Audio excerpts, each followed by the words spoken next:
Guys, Crypto with Dinny here today on the podcast. I have Jake Boyle from Caleb and Brown, director in Caleb and Brown. I've been using Caleb and Brown myself personally for the last couple of years, and Jake's good enough to come on today and chat a little bit about crypto, Bitcoin, and Caleb. Jake, you're very welcome, man. I appreciate you having me here, and it's been nice working with you as well over these years. Thanks, man. First off, so I know that you've moved recently from Melbourne to London, and my first question is going to be, how did you survive that move, and how's London treating you? For sure. So ever since moving across to London about 5, 6 months ago, I've been hopping in and out of Europe and the UK and whatnot. Look, I mean, the first thing everyone wants to know is the weather because Australians and the cliche in Australia is that we're all, once we finish work, we go surfing or something to do with kangaroos, something to do with the sun or the beaches, which is partially true, to be quite honest with you. And look, I'm certainly not surfing in London, and I haven't really seen much sunlight since coming over here.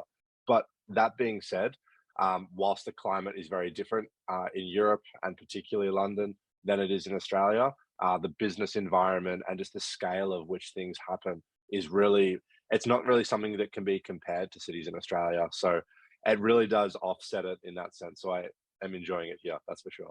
Yeah, awesome. I was over in London myself last year at the token event, the crypto event, and it was my first time in London, believe it or not, and I was blown away by the city and how thriving it is, how big it is as well. For sure. Yeah, it was awesome.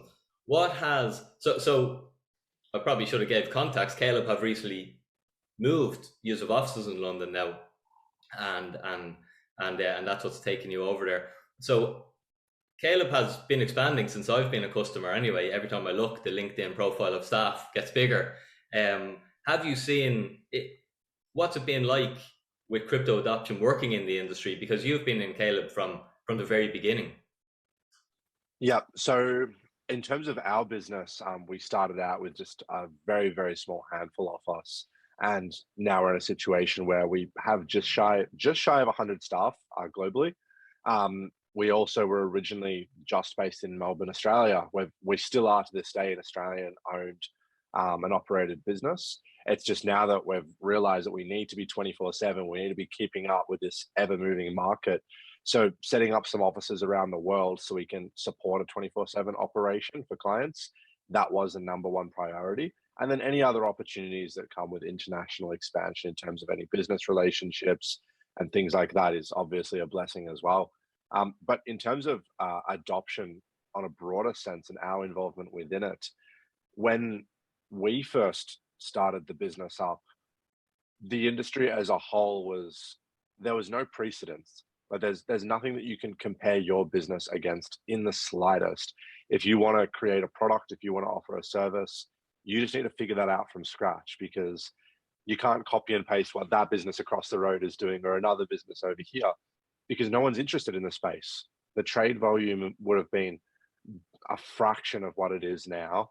And the only people who are really talking about cryptocurrency were even more ostracized and laughed at than they are today. This was about 2016, I think, was it? Yeah, this was the 16-17 period. So Sure. I'd been in the space for a number of years before that, where it was that was just getting to a point where it wasn't even about laughing at people who mention crypto. It's about asking what is it if someone is to mention it, and then very quickly ignoring that person and not wanting to talk to them anymore. Maybe that was just my experience. Deadly. So yeah, and it's grown now. I think 2021. I've always said it was 2021 was when we became mainstream. You know, where I think the normal people start to think, well, this isn't going away, and we're probably it's going to be adopted somewhat. But bringing it back a little bit to your personal story, because you mentioned you had personal involvement um, before Caleb and Brown. So what is that personal story and journey? How did you end up into Sure. this funny internet money? Yeah, no, good question. So this is taking it back a very long time ago, but even just through my studies when I was a lot younger, this industry I just thought was radically different and extremely, it was criticized very much. It was very hard to kind of read anything online or see any videos that weren't painting a negative picture of the industry. And when you're kind of young and you're studying, and you're starting to not like your studies as much, and you're starting to think that doing accounting for 2 hours in a class is not really the most inspiring endeavor, I think it naturally encourages you to start thinking, well, all the things that I'm told to enjoy and like, I don't.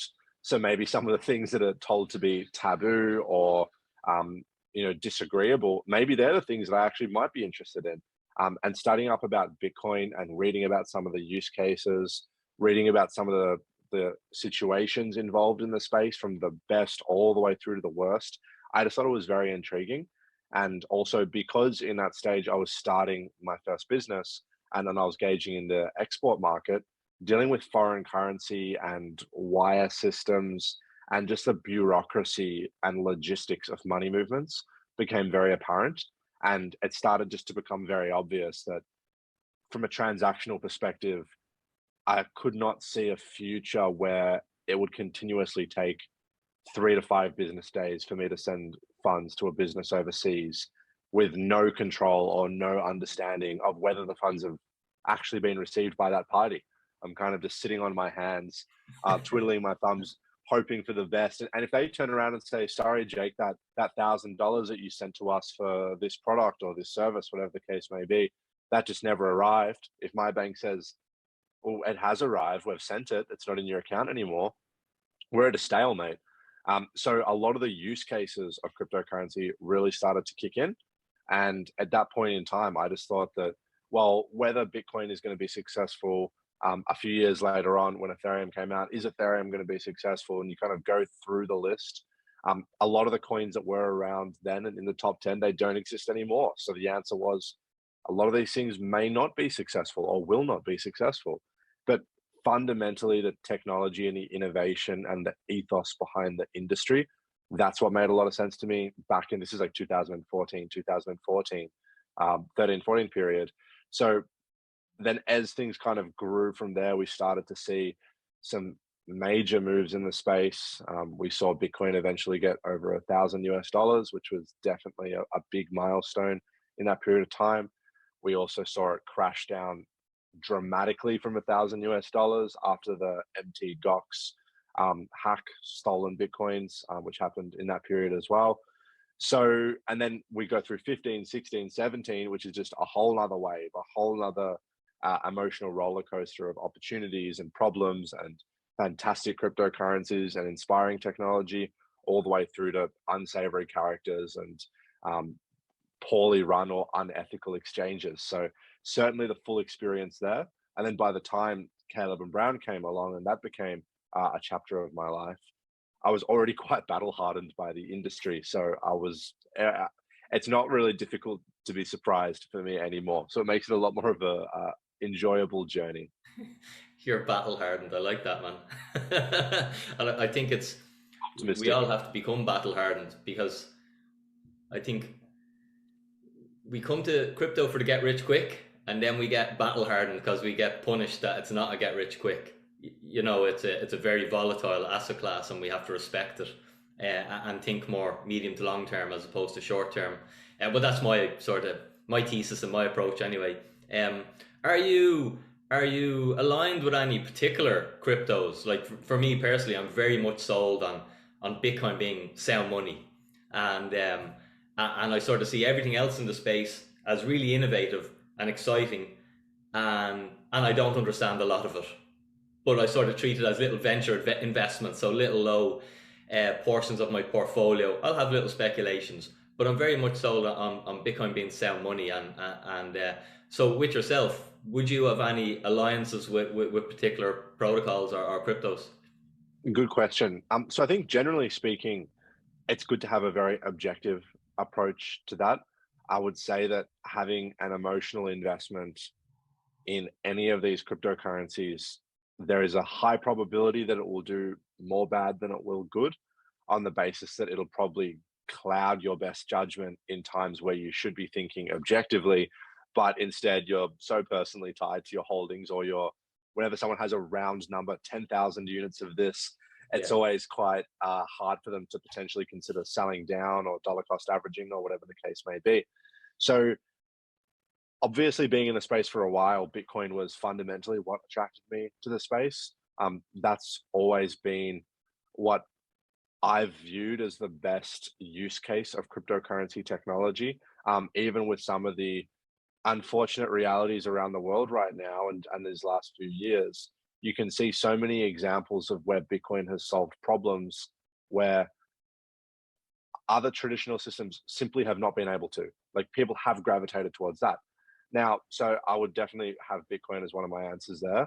I would also say, I know this sounds very boring because everyone probably says it, but Ethereum as well. And I'm just saying the number one and the number two cryptocurrencies. I'd agree But 100%.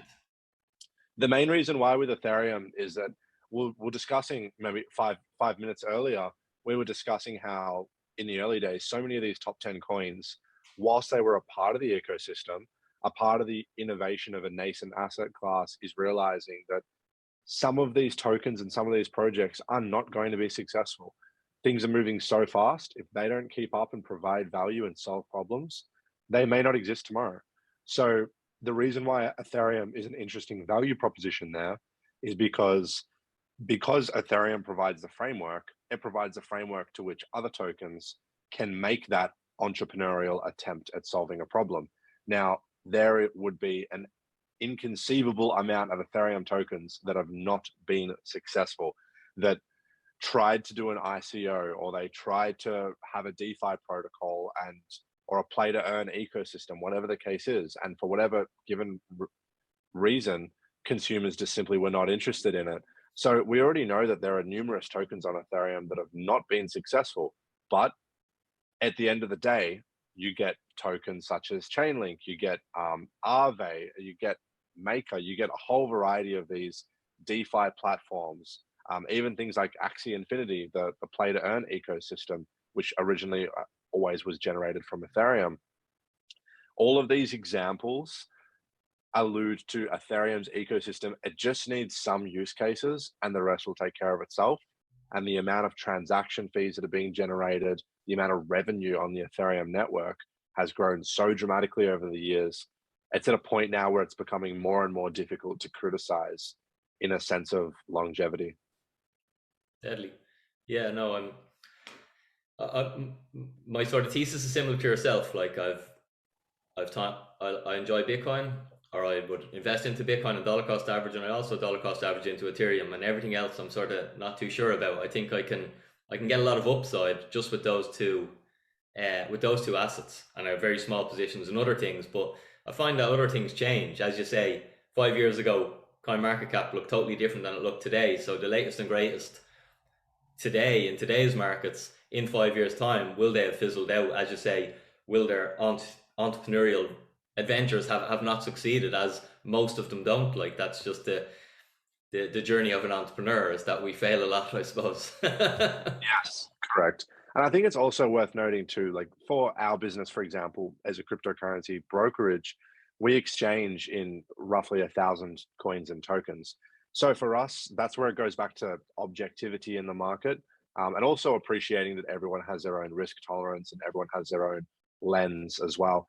So for us, it's very much we write articles, we have our blog on our website, and we like to just get as many facts and statistics on the ecosystem, put them out with little to no subjectivity whatsoever.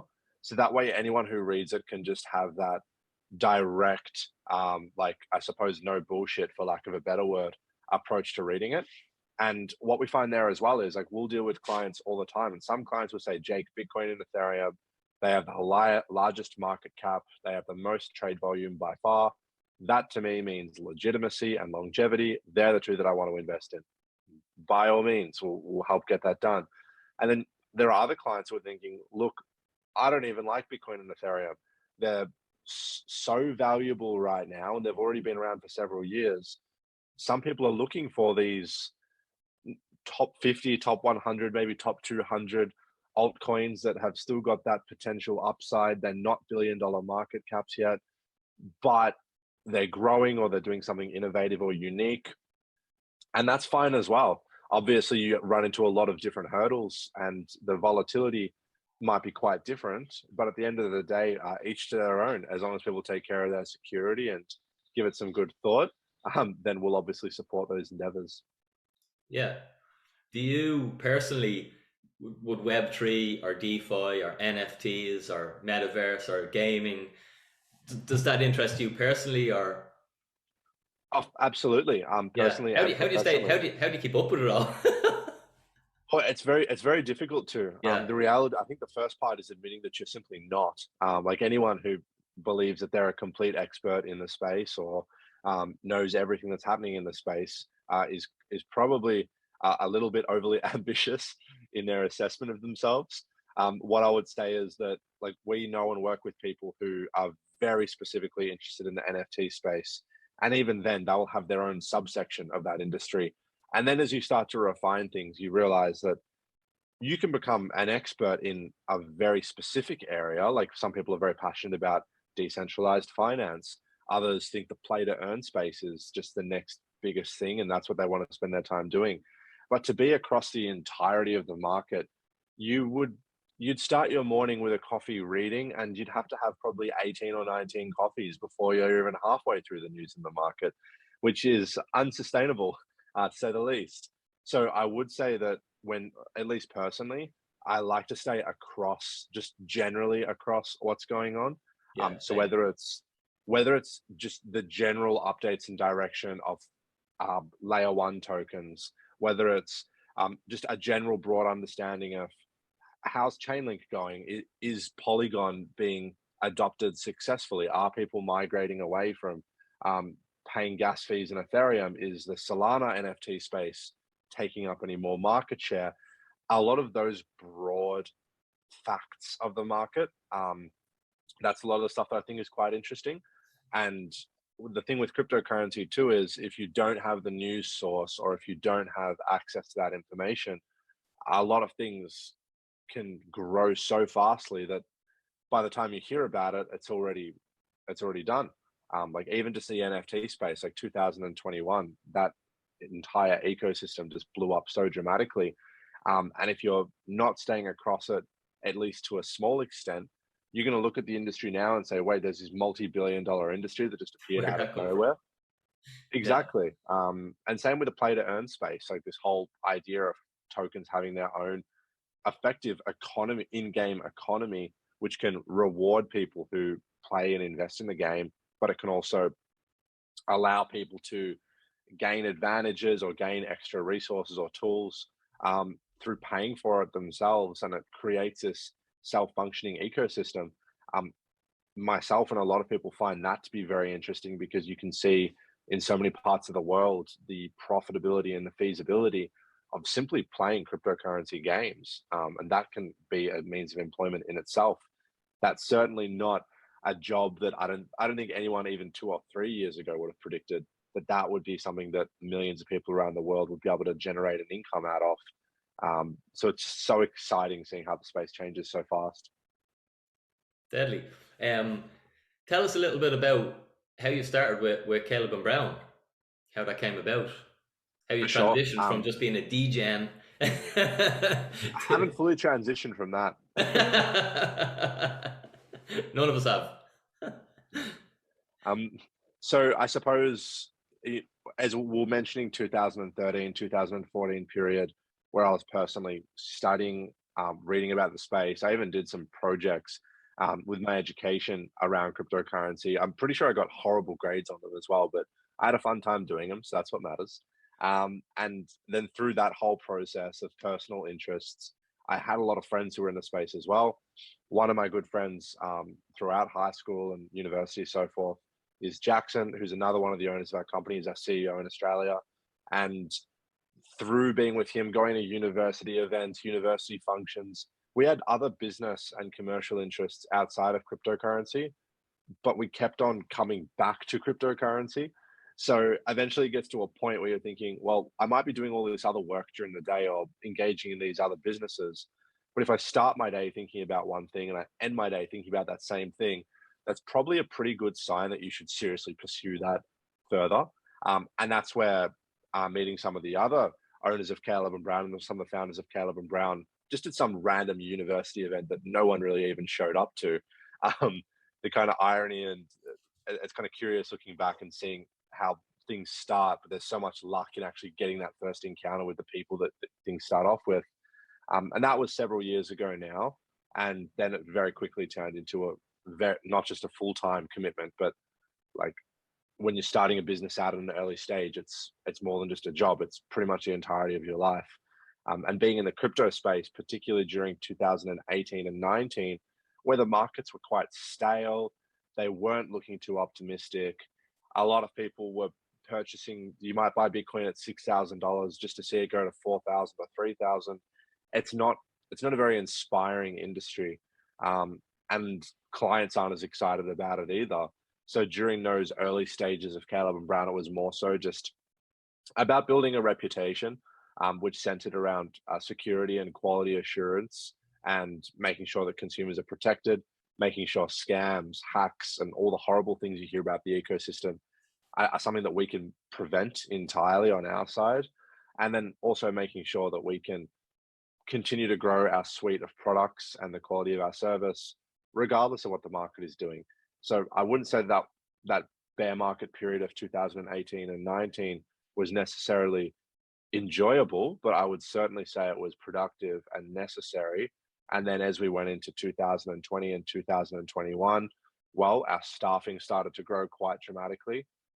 We went from 4 of us to 6 of us to 10 to 20. Then we got more office space, we got more floors in the office, and eventually you kind of look back and think, oh, well, this has actually kind of grown into quite a large scale business. It really Yeah. isn't the bear market startup that it once was. And that's been a very exciting journey. And now the business that it is today is still centered around the same ethics and values as what it was when everything first started. Nothing has changed in that regard. We still want to deliver the same service and have the same degree of decency and honesty with all our engagements. The only difference now is we've got dev teams around the world and we've got operations teams in multiple cities. So the actual scale of work that we can do is, of course, significantly larger and better. But same people at the end of the day, which is cool. Yeah. And so what's your typical service? I know I will sort of send some of my clients when I do my consulting, and that if someone is doing what's a dollar cost average, small amounts, it's like an exchange is fine. But if someone's more interested in taking a position in Bitcoin, or I'm like, well, probably better to go through an exchange or through an OTC broker, because just you're dealing with a person. That's what I loved about dealing with you guys, especially when it's new and you're not sure about this stuff. It's nice to have someone on the end of the email or someone on the end of the phone even. And I'd often joke, and I'd send you messages at all times of night, and I'm like, they're in Australia, and how are they even replying? But like, Jake doesn't sleep. But just tell the guys a little bit about the service of the difference between, say, an OTC broker or a broker and using an exchange. For sure. I mean, the good thing there is now that we're 24/7, you can always get a reply without thinking that you're crippling the quality of life of the person that you're dealing with, the Caleb and Brown. I will admit there was a period of time where I was probably pushing it a bit as to what hours of the day I would cover. Fortunately, now I can relax a bit more, get some coffees, and get some good sleep. But look, to our service and where we fit into the scheme of cryptocurrency businesses. So we are very much like an exchange in the sense where you can buy and you can sell and you can place limit orders through a whole variety of coins. We do offer quite a significant amount of coins, around 1,000 at this point in time, and hopefully more as things move forward. The biggest key difference with us is that every person that works with us will have a broker who is their primary contact for their account. They'll also have people who support that broker around both, like all parts of the time zone, so the full 24/7, 365 days of the year, just to make sure that if they ever need a phone call, if they ever need some perspective, if they have some objective questions they need to run by someone, if you're running into wallet issues, if you want to hold coins with us, and we've integrated Fireblocks, we're a custodian in that sense. We can hold coins with that quality assurance and insurance as well now. So as a result of that, the way that I see it is our job is to provide as many services and features as we can. So that way clients can effectively tailor how they would engage with us, however best suits them. So some people might say, look, Jake, I just want to send some funds from time to time. There's a whole bunch of really tricky altcoins They are an absolute nightmare to store, and they're even harder to buy. So I just want to send you guys some British pounds. I want to send you some euros, some US I've dollars. I've done that, yeah. Yeah. Yeah. And you guys can have fun with that. Like your Yeah. traders, best of You luck sort to out them you. wallets, please. Exactly. And in that situation, because of the nature of how we work, we have in-house traders. Our access to liquidity is global, and it's so much more vast. So as a result of that, we can buy these altcoins without having to worry about enormous gas fees or pumping the price 10%. And there are a lot of the problems that you do run into in the crypto space. So that way we can make it a lot more cost effective, a lot more transparent and simple from the client's end. So that's one example of some people who work with us. A really common example is when people have got a large sum of these altcoins, and on paper, it might say, your million units of coin X is worth, and it's worth seven figures, but it says that on CoinGecko or it says that on Coin Market Cap when you search the price up. But someone's got to buy that in order for you to sell it. And if there's no one in the market or no one in the order book who wants to buy $1 million worth of your token, you're in a bit of trouble because it's really not worth $1 million at that point. So a lot of our job in that scenario is working with clients directly so we can strategize on how they can best liquidate that position without crashing the market, without losing 20%, getting a 20% haircut by virtue of slipping the market dramatically. And the cool thing there is because we're people, it's not like a chat bot on a website or a robot, but you can actually just get the phone and they'll say, okay, well, we can sell this much right now and get this price. Then we can see how the market goes over the coming hours. We can get some more liquidity over here. And it becomes like a team effort at that point. And it's all about getting the best outcome for that client. So that's another example. And then lastly, I would say if you're new to the crypto space, or even if you're not new to the crypto space, you're just very busy. It's very understandable to not want to have six different screens open with five different laptops, three phones, and you've got all these exchanges and all these hot wallets and cold wallets, and you're writing things down and you're forgetting where you sent your last Bitcoin transaction. It's very understandable that people want to invest in the space, but they don't want to have to navigate so many hurdles of security concern and market risk and gas fees. And a lot of these lessons can be very expensive for you to learn as well. And if you learn hard lessons early in your cryptocurrency journey, it's quite discouraging to continue that journey. Like even for me, like I've had situations where I learned a lot about how gas fees work because I spent hundreds to thousands of dollars in gas fees just for an unsuccessful transaction. So to set all this Ethereum on fire. But you learn from that. But a lot of people would think, well, this is stupid. I've just wasted all this money. Why would I want to invest any more time or money into this ecosystem? And we would like to position ourselves so that we can stop you from making those decisions. We can prevent you from making those like rookie errors, or some of them I wouldn't even call rookie errors because it's a complicated space. And then from that point forward, it just means that people can invest in the ecosystem, engage with the ecosystem, but they have that complete safety net, which a lot of traditional businesses do have, industries have. But the cryptocurrency space, it's just like, well, go out on your own and figure it out yourself, and best of luck to you. If you get scammed or if something goes wrong, no one else is going to be accountable. We kind of want to change that attitude and say, well, no, we actually are a regulated business. We do have consumer protection in mind. We also have lawful standards we need to adhere to. So whilst we are dealing in a different asset class, you can rest assured that we are just like any other commercial enterprise where we have responsibilities. If you send us money and we refuse to send you your coins, or you send us money and you never hear back from us, of course we're liable for that. The cryptocurrency space is not a get out of jail free card. At least not in 2022. Definitely not. So that's what I find quite inspiring about the growth of the industry, and that's where we like to position ourselves with clients as well. Yeah, you guys also will custody, which I think that is a good solution for some of my clients who are coming in and are taking their positions. They're not quite ready to self custody yet, but they want to take advantage of market movement, say, and get a position. It's like, well, it's grand. Caleb will hold it for you, and we'll set up the wallet and we'll do all that, but we don't have to do it instantly. I know I've Bitcoin sitting with just probably a year now, and I keep meaning to, but it's just so convenient. I'm like, ah, sure, it's probably safer with the lads than with me trying to, as you say, look after my private keys and my wallets and everything. And you recently, I seen you mentioned there Fireblocks, is it? That's a custody solution. Correct. So as a business, a lot of the, and even with me and my kind of my travels and journey throughout Europe, a lot of the people that I'm meeting up with and engaging with, and a lot of who our business speaks to broadly as well, is a lot of the business to business services that are offered out there. So because we're a much larger company now than we were several years ago, we can engage with a lot of this innovative technology that supports cryptocurrency businesses. So that newsletter we sent out the other day, and if anyone's listening who wants to get more information, I can email it across directly.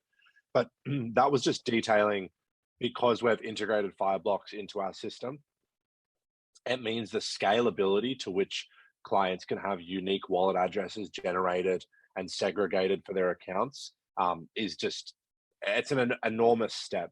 Basically, if you're a client, you can have a unique Bitcoin wallet, Ethereum wallet, Ripple wallet, whatever it is, you name it.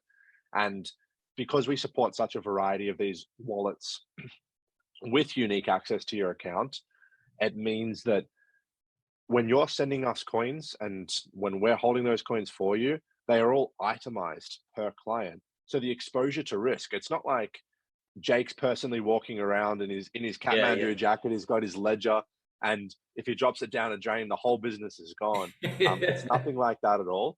And one of the limitations of self custody is it is very hard to get an extraordinarily high standard of custody on your own, because as a, even just me personally as a retail customer in the cryptocurrency space, I can of course buy a hardware wallet, I can put my private keys in a safety deposit box in a vault or something like that, but that's pretty much as crazy as it gets. Outside of that, there's a few more bells and whistles, but there's not really all that much more. Whereas when we're integrating things like Fireblocks at a commercial level, it just means that we can offer so much more. And it also means that in the event that there was ever an issue, if coins were stuck or lost or compromised, that would be an isolated issue. It's not corroding the entire liquidity of a business. It's not creating this snowball or domino effect where everything is now gone and Yeah. the doors are closed and we can't pay the electricity bill anymore. It's not like that. So as a result of that, we can also achieve insurance through the use of Fireblocks. So what I would like to kind of conclude with that is that what it means for clients is it's not about store your coins with Caleb and Brown, trade with Caleb and Brown. It's more about, well, here's a resource. We're happy to speak to you, whether you're a client or not. If you sign up with us and you never do a transaction with us and we never generate a single trade fee or anything from you, we're all quite passionate about the ecosystem and genuinely want to help. So you can still speak to us as often as you'd like, and no one's ever going to complain. So I think that's one of the really cool things about our industry. And then if someone says, "Hey, Jake, I read about your new iterations with your custody solutions. I'd like to store some of my coins with you." Of course, we can do that. We can make sure all is safe. And if you ever change your mind, we just test your wallet and get the coins right back to you. Yeah, that's awesome. Um, we were chatting there. I know I'm not going to keep you too long because you've got to go to Paris today. So tell us just a little bit about a typical day for you, man. Well, okay. So some years ago, a typical day when I was mostly, business was pretty much split operation side and then customer facing side. So there was, when there's 4 of us to 6 of us, those days were very kind of typical and standard in the sense where, well, the ops team is building products, they're making our service better. And if you're on the customer facing team and we're a small startup business, speak to as many people as possible, build as many relationships as you can. So the days were phone, email, meetings, coffees, just constantly just running through that cycle day after day. As we've actually grown, the business has become even more structured. Now it's not customer facing and operations, it's now custody, legal, accounting, finance. Like, it's so itemized now, it's ridiculous. But in saying that, my days are the least predictable that they've ever been, which is kind of the funny nature of how it all works. So generally speaking, I still deal with tons of clients around the world that I've had for many years now. We have teams in Australia and in Europe that both need to be managed and make sure everything's working and taken care of. We've got to get new people starting and hiring people and things like that. And then at the same time, like as you mentioned, I'm going to Paris, meeting with other partners that we work with, whether it's business to business relationships, companies that engage with us, clients that we've worked with for a long time, whether it's accounting firms, lawyers, regulatory advisors, you name it. So the days are quite scattered. They're never boring, which is a good part, but they're also very unpredictable. So that's a day in the life is somewhat chaotic, but also very enjoyable. And you get a lot of things done in a lot of different areas. And yeah, it doesn't really feel like work, to be quite honest with you. Awesome. I'm a bit like that myself. I love what I do. It's like, what do you do? Well, I just chat to people. Yeah, It's great. Like, pretty much. For fun, will Bitcoin survive till 2030? And if it does, what would you speculate on its price? A good question. Okay, so will Bitcoin survive to 2030? Now, so trade volume has gone up dramatically in Bitcoin over these years. The nature of the investor in Bitcoin has also changed dramatically. We mentioned earlier, what's the adoption like been in the industry? Well, early days of Bitcoin, having to buy it using cash at a Starbucks store versus now having major household name companies and people around the world investing in the space, having exchange traded funds investing in Bitcoin and legitimizing Bitcoin, all the way through to Tesla having a stake in Bitcoin and Jack Dorsey from Twitter and Square. The nature of the investor is just, you cannot compare it to even 2 or 3 years ago where it is now.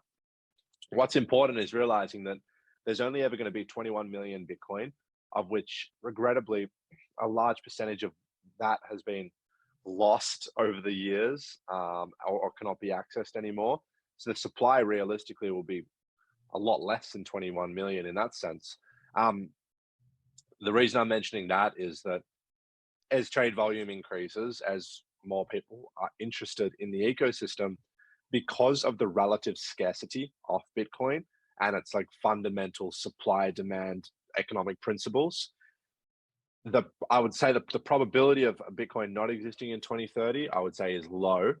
Now, what price it will be, it's probably going to have a number of cycles between now and 2030, based on the halving events every 4 years. That historically has also mapped out the volatility to a large extent as well. So the difference between here and 2030 is our lifetimes away. I believe that Bitcoin will certainly still exist then. It's an apolitical asset. It operates independently and does not have geographical boundaries like a lot of other assets do. Even in times of like COVID uncertainty and war around the world, the value proposition of Bitcoin is in many senses strengthened by geopolitical uncertainty, whereas other more traditional asset classes are questioned and people lose confidence in them. So with all that being said, I really hope the world becomes less chaotic over time. I certainly do. But I think regardless of that, Bitcoin's going to be in quite a good position between now and then. Whether it hits 100,000 US dollars, which is a big psychological barrier, well, it's been pretty close to it. It's been close to 70,000 US dollars just in October, November last year. So given the spikes of volatility and how much it moves from its low to its high in every kind of cycle that it goes through, well, if we have another major cycle where there's tremendous growth across the market, based on the height that it was last time, you would think it's be quite probable that Bitcoin could hit 100,000 US dollars and could certainly go well beyond that. Now, I would be very happy if that was the case, and I certainly hope that is the case. But I'd also be kidding myself if I thought that we're going to wake up tomorrow and have a straight line to 100K or 200K. I think it's very likely that we're going to have really horrible days in the market, which we've even seen some just in the last 1.5, 2 months. We're also going to have days in the market where everyone's wanting to shout their friends' drinks and they're celebrating and crypto's the best thing ever, and you're telling your Uber driver about it, and you're telling your neighbor who doesn't want to hear about it. You're knocking on their door and telling them. We're going to have those days as well. And I think that between now and 2030, it's going to go in both directions several times, up, down, sideways. But we will ultimately see more innovation in the space, more growth, more sound investment. And that is highly likely going to increase the collective valuation of the cryptocurrency ecosystem. And if Bitcoin is going to retain that number one seat, then logically the price would have to go up in order for it to achieve that. So what are you talking? Give us a figure. Come on, it's for fun. Very political answer, I guess. There. Yeah. Look, I think it's highly likely we'll see Bitcoin over 100K US. 100K. 100K. I as much as I admit the psychological barriers of people saying, oh, 100,000 or 10,000. Yeah. Everyone wants those nice round numbers. I'm a complete victim to that as well. I can just admit my biases and admit the faults in that logic. But even for me, it's like I would really like to see Bitcoin break 100,000 for that exact psychological reason, to get that barrier, add that zero onto the end of it. And before 2030, well, if Bitcoin doesn't do 100K before 2030, then I'm going to be one of those kind of, I'm going to be pretty upset and a pretty unpleasant person to be around, I would say. So let's hope that it gets over 100K, but I'd like to say 100. Yeah, I think that's my lowest one yet for 2030. Yeah. Well, I like to look. You're like conservative. We like about that. this stuff.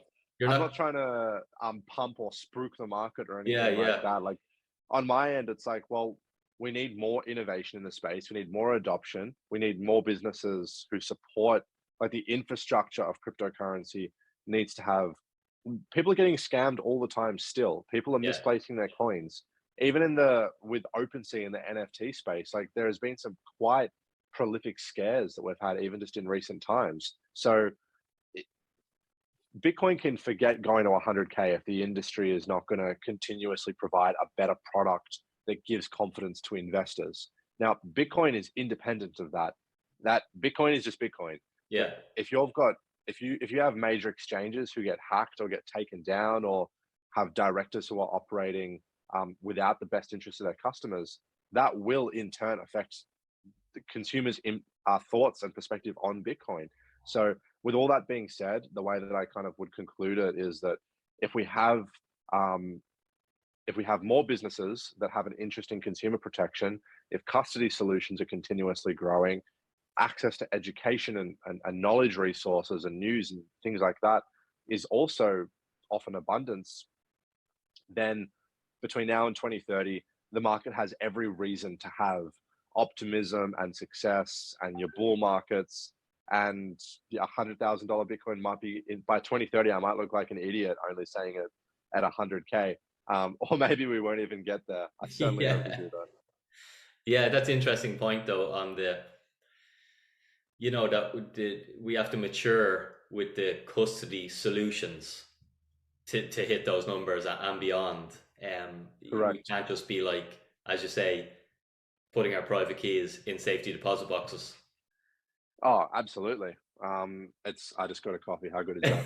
No, it's like if I look back at when I was first engaged in this space, realistically, I had to be a little bit of an idiot to even do that. Like, I'm talking like getting cash out of an ATM, physically meeting some random guy or girl at a cafe, and, well, here is the cash and this is my wallet address, and I send you the Bitcoin, and you're thinking, back then you're thinking, did I even get actual Bitcoin, or did I get Bitcoin or something?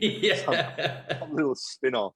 Or even now, like, in today's terms, you think, did I get 2 Bitcoin, or did I get 2 Bitcoin Cash, or whatever other variable there might be?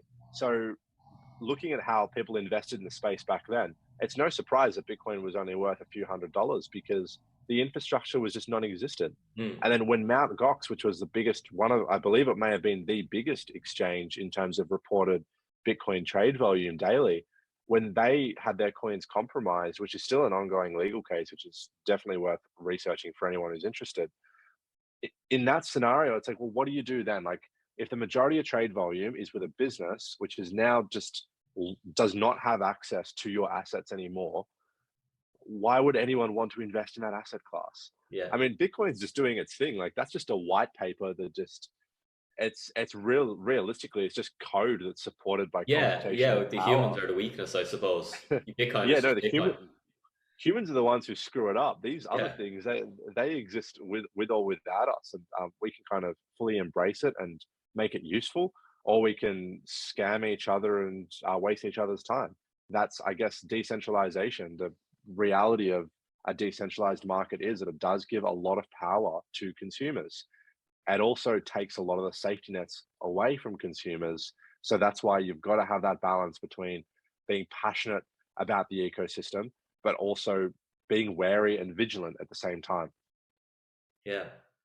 Awesome. I want to thank you for your time, Jake, and for My coming pleasure. on. Really insightful. Learned loads.